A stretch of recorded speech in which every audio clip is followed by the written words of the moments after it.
სახელითა მამისაითა და ძისაითა და სულისაწმინდისაითა ჩვენთან არის ღმერთი. ილოცავ დღევანდელ დღეს კვირიაკეს კვირის მსახურებას, თქვენ იცით რომ ყოველი კვირა აღდგომის სწორია, აღდგომის მსახურება იმსახურება ყოველ კვირას ეკლესიაში. ილოცავთ გუშინ ვინც არ ბრძანდებოდით გიორგობის დღესასწაულს, ჩვენთვის განსაკუთრებული დღე არის გიორგობა და გვიანი ნამდვილად არ იქნება, იმიტომ რომ თქვენ იცით რომ წელიწადში რამდენი დღეს არის, იმდენი წმინდა გიორგის დალოცვა იყო ძველ ხალხურ სიტყვიერებაში და ჩვენთვის ამდენად დიდია და განსაკუთრებული გუშინდელი დღე და დღევანდელი სახარების სიტყვები სახარება მთავრდება ესეთი სიტყვებით. ვიდოდე და ყოფ შენცა ეგრეთვე, ანუ წადი და შენც ეგრევე იცხოვრე, ეგრევე აღასრულე, როგორც აი ამ სახარებაში არის. ეს არის სამარიტელის იგავი, ჩვენ რა თქმა უნდა ამ იგავის შესახებ ადრე გვისაუბრია, მაგრამ თქვენ იცით რომ სახარება არ არის უბრალოდ ხრობა, სახარება რამდენად სხვადასხვა სულიერ მდგომარეობაში ვარ ჩვენ ადამიანები, იმდენად სხვადასხვანაირად და სხვადასხვა საზომით აღვიქვამთ სახარებას. წუხარეს ღვთის სიტყვა ნუგეშინისცემს, დაცემულს აღადგენს, წარმატებულს უფრო წარმატებას მისცემს, მძინარეს განაღვიძებს, აი ეს არის ძალა წმინდა წერილი. სოდვაში მყოფს ამხელს, თუ კი ვერ იგნებს ადამიანი აი ამ ხილებას შერისხავს, თუ კი მიხვდება აი ამ შერისხვას, შემდგომ ნუგეშინისცემს და ასე შემდგომ ეს სამი ხელმწიფება სწორედ წმინდა წერილიდან მოდის. ეკლესიაში არის სამი ხელმწიფება: ამხილე, შერისხე და ნუგეშინისეც. როცა ადამიანი სოდვაშია, ღვთის სიტყვა ამხელს მას, როცა არ გაიგებს, არ შეიგონებს, მაშინ შერისხვა ნიშნავს იმას, რომ სხვადასხვა დაშვებებით, სხვადასხვა განგებულებებით, რომ თუ ასე არ ესმის, ისე გაიგოს და როცა გაიგებს, მერე უკვე ადამიანი რაღა დარჩენია, რომ მას უნდა რომ შეიწყალოს უფალმა და ამ დროს მას უკვე ებრძვის სასწარკვეთილების ვნება და ეუბნება, რომ არა, შენ აღარ გაპატიებს უფალ და ამის შემდგომ უკვე ეკლესია გადადის ნუგეშინის ცემაზე. ერთ-ერთი ჯულის მასწავლებელი, რომლებიც არ იყვნენ წრფელად უფლისადმი მაშინ თქვენ მოგეხსენებათ, მოვიდა და წერია პირდაპირ რომ გამოსდიდა იესოს და ეტყოდა, რა ვქნაო, რო ცხოვრება საუკუნო დავიმკვიდრო. ესე იგი, როგორ იყვნენ ისინი მოდიოდნენ ხოლმე, რომ მახე დაეგოთ რაღაცა უფლისთვის, რომ მერე ამით ეთქვათ, რომ აი ნახე რა თქვა, აი მაგალითად ხარკი გადავიხადო თუ არ გადავიხადოთ, ან რაღაც საკითხებში, რომ მერე კეისართან ან დაესმინა და ან რაღაც ესე ბოროტება ეყოთ მისთვის. მაცხოვარი და უფალი ჩვენი, რომელიც არის სიბრძნე და წყარო სიბრძნისა, მას ეკითხება, შენ ხარ ჯულის მასწავლებელი და ჯულში როგორ წერიაო? და სხვათა შორის აი ამ სახარებას ძალიან ხშირად გახსენებთ ხოლმე მაშინ არგუმენტად, როდესაც ჩვენ ვამბობთ, რომ რა არის ჩვენი რჯული. ჩვენი რჯული არის, აი უყურეთ, ჯვარი, ჯვრის ერთ-ერთი განმარტება, ხო გახსოვთ ალბათ ჯვრის შესახებ, როცა ვსაუბრობდით, რომ არის ჰორიზონტალური და ვერტიკალური გადაკვეთა, ხო? ეს არის სიყვარული ღვთისა და სიყვარული მოყვასისა. აი ეს არის ჩვენი რჯული. სახარების ეს მონაკვეთი ყველაზე კარგად ცხადყოფს ამას. და იმდენად მნიშვნელოვანია ეს ადამიანთან ურთიერთობა, რომ იაკობ მოციქული ამბობს, რომ თუ ადამიანი იტყვისო, რომ ღმერთი მიყვარსო და თავისი მოყვასი არ უყვარსო, მტყუარი არისო, სისრუეშიაო ესეთი ადამიანი. ადამიანი თუ არ გიყვარს, შენ ღმერთი როგორ გეყვარება? აი ძალიან უბრალო არის ამის განმარტება, რომ ქრისტე, რომელიც მოკვდა ჯვარზე, იმისთვის მოკვდა, შენ რო არ გიყვარს და შენ რო გძულს. ხო და როგორ ახლა შენ იზახი, რომ ქრისტე მიყვარს და იმაზე ამბობ, რომ არ მიყვარს და მძულს, არ გამოდის, სიცრუეში ვართ ესე. ამიტომ უნდა ვიმუშაოთ ჩვენ თავზე ახლა სახარება იმას არ ნიშნავს, ახლა სახარება და წმინდა წერილი ესე რომ გვეუბნება იმას არ ნიშნავსო, რახან ესე არ ცხოვრობთ, ესე იგი წავიდეთ უნდა დავიხუროთ ხუთი და წავიდეთ სახში. არა. სახარება არის მოწოდება ეკლესია, სწორედ ქრისტე ამაღლდა თქვენის და ეკლესია დარჩა მიწაზე ეკლესია ეს არის ქრისტეს გვამი, ქრისტეს მისტიური სხეული. ეკლესია მოწოდებას ნიშნავს. მოწოდება რას ნიშნავს? აი აქ რო ხარ, აქ უნდა მოხვიდე. აქ რო ხარ, უფრო მაღლა სისრულისკენ არის მოწოდებული ადამიანი და ეკლესია სწორედ ამ მისიის ამსრულებელი არის დედამიწაზე. და აი ეს ჯულის მეცნიერი ეუბნება, ესე იგი მაცხოვარი როცა ეკითხება რომ ჯულში როგორ არისო დაწერილიო, შენ როგორ ასწავლიო და ის მიუგებს ასეთ პასუხს რომ ჯულში ესე წერიაო, შეიყვარო უფალი შენი ღმერთი შენი ყოვლითა გულითა, ყოვლითა სულითა და ყოვლითა გონებითა შენითა და მოყვასი შენი ვითარცა თავით ვისიო. ეხლა რატომ ვამბობ რომ აი ყველაზე კარგად ეს მონაკვეთი ცხადყოფს იმას რომ რა არის ჩვენი რჯული, რომ ეს არის სიყვარული ღვთისა ჩვენი მხრიდან და სიყვარული მოყვასისა. რომ მაცხოვარი არ ეუბნება, რა თქმა უნდა, მაცხოვარი ქრისტე იმისთვის კი არ მოვიდა, რომ ძველი აღთქმის ათიმსნება გაეუქმებინა, იქ ისი თქვენ ათიმსნება არის, ხო? შინაარსობრივად ეს ათიმსნება 10-დან პირველი 4 ეხება ადამიანის ესეც ის არის, აი ესეც იგივე განმარტება, პირველი 4 ეხება ადამიანის ღმერთთან ურთიერთობას და დანარჩენი 6 მსნება ეხება ადამიანთან ურთიერთობას. ფაქტიურად გააშინაარსა ამ ჯულის მეცნიერმა ეს 10 მსნება და ეუბნება რომ აი მოყვასისა და ღვთის სიყვარული არის მთავარი ცნება და გადარჩენისთვის ეს არის აუცილებელი. და მაცხოვარი იქვე ეუბნება რომ მართლ მომიგეო, მართალი მითხარიო. ხო, ესე იგი ღვთისა და მოყვასის სიყვარული. და მერე აი ეს ჯულის მეცნიერი, ანუ როგორი ის არის, იცით აი სურათია რომ რა თხრებლით ხარა და თავადვე ჩავარდაო სამმოში რო წერია, ხო ის და რა ესე რო თქვა მახის დაგებას უნდოდა თვითონ აღმოჩნდა, ანუ მას უნდოდა რომ მაცხოვარი დაეყენებია მოსწავლის პოზიციაში და მერე მას ეთქვა და ესწავლებია. მაგრამ აღმოჩნდა ისე რომ თვითონ აღმოჩნდა მოსწავლე შერცხვენილი მერე რომ ესე იგი რომ ეს თავისი ჩანაფიქრი არ გამოვიდა. მერე ეკითხება, ხო, კი, ღვთისა და მოყვასის სიყვარული, მაგრამ ვინ არის მოყვასი ჩემთვის? აი მაშინ ეუბნება მაცხოვარი, აი მიგავ სამარიტელის იგავ. თქვენ ძალიან კარგად იცით ეს იგავი ეუბნება რომ ერთი კაციო ძალიან ღრმა განმარტება აქვს, მინდა რომ მომისმენიათ გულისყურით. იმიტომ რომ ეს კაცობრიობის ისტორია არის.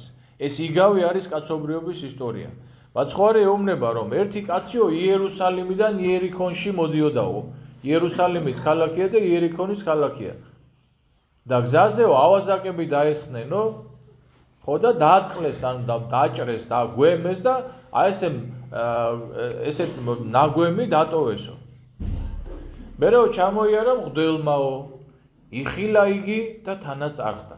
აი ესე ორი სიტყვით არის, იხილა და თანაც არხდა. ანუ დაინახა, არც მივიდა, არც იფიქრა რომ რა უყო როგორ. მერე ლევიტელმაო, ლევიტელები და მღვდელი და ლევიტელი არის ძველი ჯულის სახე ამიგავში. ეს ერთი კაცი არის ადამი და ადამიანში მთელი კაცობრიობა, იგავია მეთქე, ხო გითხარით? და იერუსალიმი არის 64, იერიქონი არის ეს წუთისოფელი. ესე იგი ეს კაცი ანუ კაცობრიობა ეშმაკის მიერ წყლული და მწყდარი დატოვებული, ისიც ძველი აღთქმის კაცობრიობა როგორ იყო? აი პატარა ბავშვი შვილები ხო გყავთ, აი სულ პატარა რო არის და თვალებში რო ვერ იხედება და ტირილს იწყებს და ხელებს აცეცებს ესე. ხო?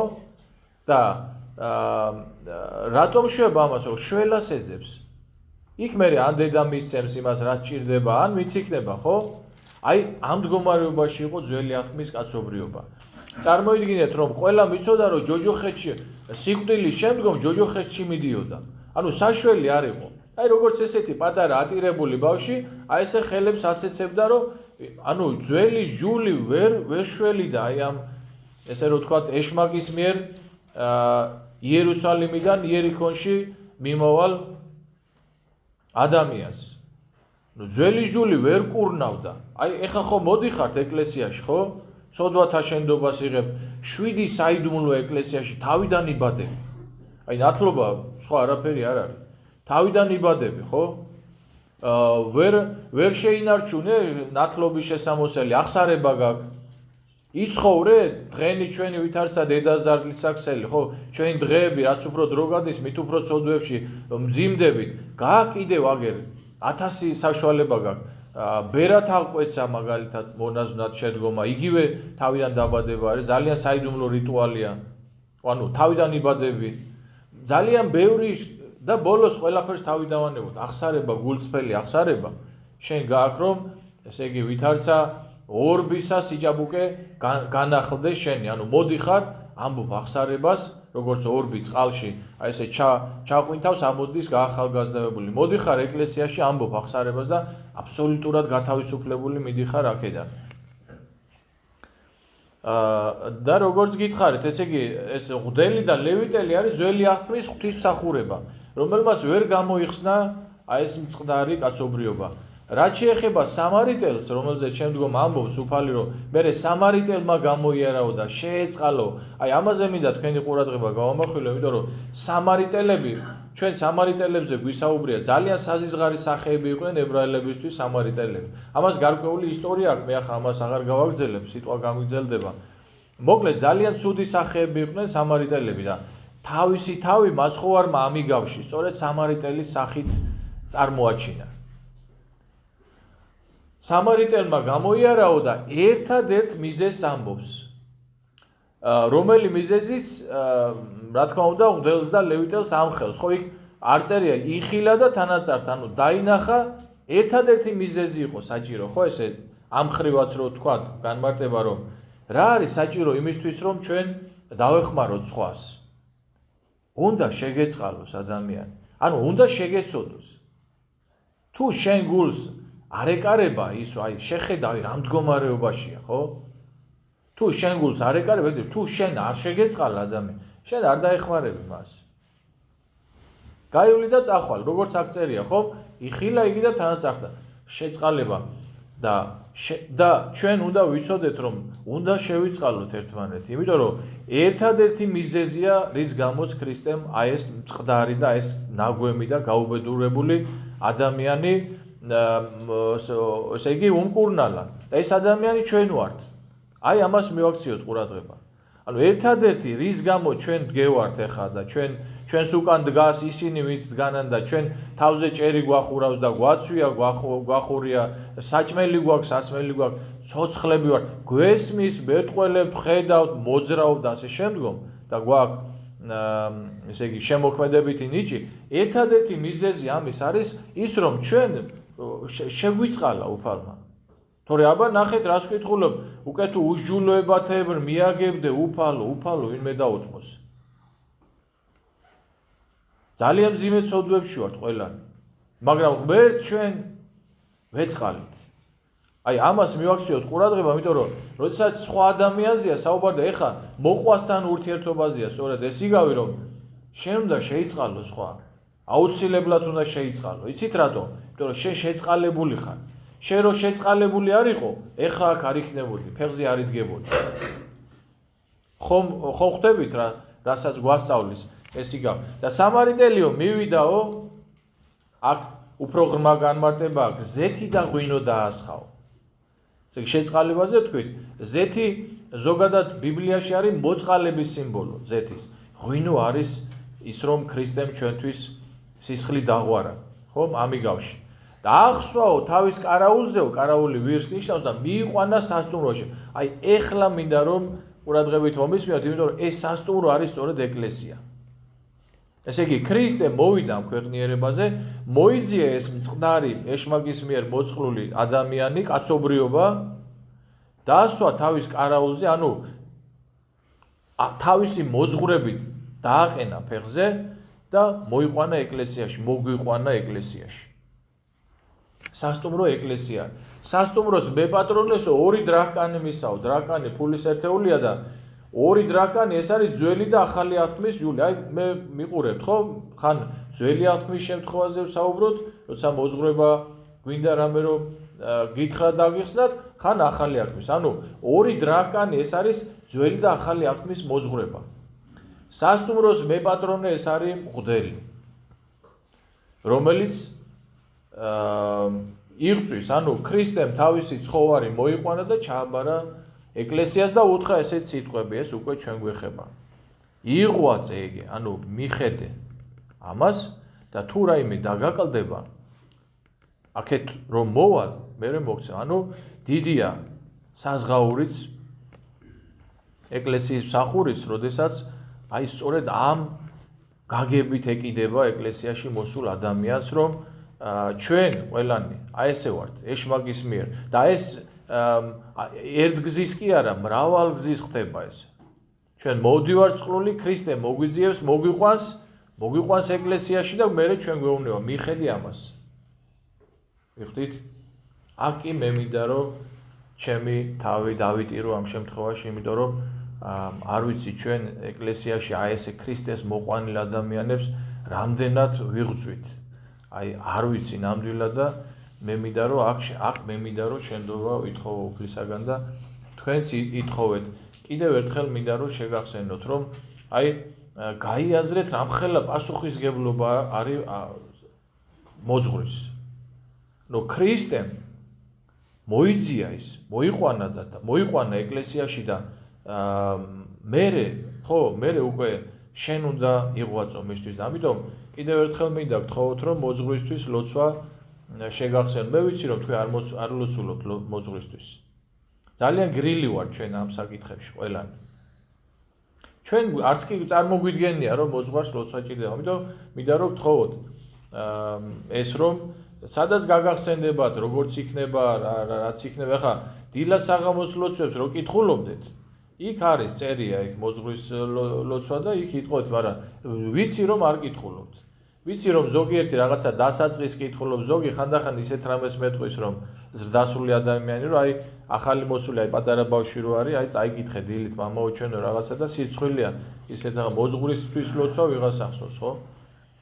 ხო და აი ეს არის ჩემო საყვარელო დღევანდელი იგავი შინაარსი და ბოლო სიტყვები თავიდანაც გითხარი და ეხავე შეგახსენებთ, რომ აქედანო რომელიაო მოყვასიო ეკითხება ბოლოს მაცხოვარი, აი ამ ჟულის მასწავლებელს და ვინცო წყალობა ხო მისთანაო და მაცხოვარი ეუბნება, წადი და იცხოვრე შენც ეგრევე. ანუ ჩვენ ყველას გვეხება რომ წავიდეთ და ვიცხოვროთ ჩვენ ესე, როგორ ვიცხოვროთ? შევიწყალოთ ერთმანეთი, იმიტომ რომ ჩვენ ყველანი ვართ შეწყალებულები. და თუ ჩვენ სხვა შევიწყალებთ, როგორც მამაო ჩვენოში ვამბობთ, მომიტევენ ჩვენ თანანადებნი ჩვენი, ვითარცა ჩვენ მიუტევებთ თანამდებთან მათ ჩვენთან, ხო? და მე თქვენ ხშირად გეუბნებით, რომ ჩვენ რომ წავდგებით უფლის წინაშე, ბოლოს ამას გეტყვი და ამით დავამთავრებ. ეხა ხო ბევრი რამე გვაქვს სათქმელი, ხო? აი მაგალითად მამა დავითი შეხვდება, გვეუბნება, რატო არ მოხვედი? ძალიან ბევრი პასუხები გაქვთ. აი ხელები ამიწევია თქვენი ამ პასუხების წინაშე, თქვენი ამ მიზეზების წინაშე ხელები ამიწევია. მე უძლური ვარ, მაგრამ იქ რო წავდგებით ჩვენ, იქ ვიტყვით მარტო ერთ სიტყვას, იმიტომ რომ აბსოლუტურად გაშიშვლდება ჩვენი საქმეები. და იქ ვიტყვით რომ უფალო შემიწყალე. და უფალი გვეტყვის ჩვენ, შენ შეიწყალე და გამოჩნდება ის სახეები, რომელიც ჩვენ ცხოვრების მანძილზე ოდესღაც არ შევიწყალეთ. და სამართლიანი იქნება, ხო? შენ ხო მეუბნები უფალო, მე მომიტევე, როგორც მე სხვას მიუტევ. შენ მიუტევე, შემიწყალე ცხოვრება, შენ შეიწყალე, აი და თუ შენ შეიწყალე, ყველაზე დიდი მნიშვნელობა დღევანდელი იგავის ეს არის. მოყვასის სიყვარული და მოყვასის შეწყალება. ჩვენ ყველანი შეწყალებულები ვართ და ყველას დავჭირდება შეწყალება. თუ ჩვენ სხვა შევიწყალებთ, ჩვენ შეგვიწყალებს უფალი, ამ იგავში სამარიტელად წოდებული, რომელსაც ყოველი კაცის გადარჩენა უნდა თავისი უსაზღვრო მადლი და წყალობით და რომელიც ჩვენს თუ მოვინდომებთ, ხო? ჩვენ შეგვიწყალებს და გვაცხოვნებს ვითარცა სახიერარს და კაცთმოყვარე. ამით.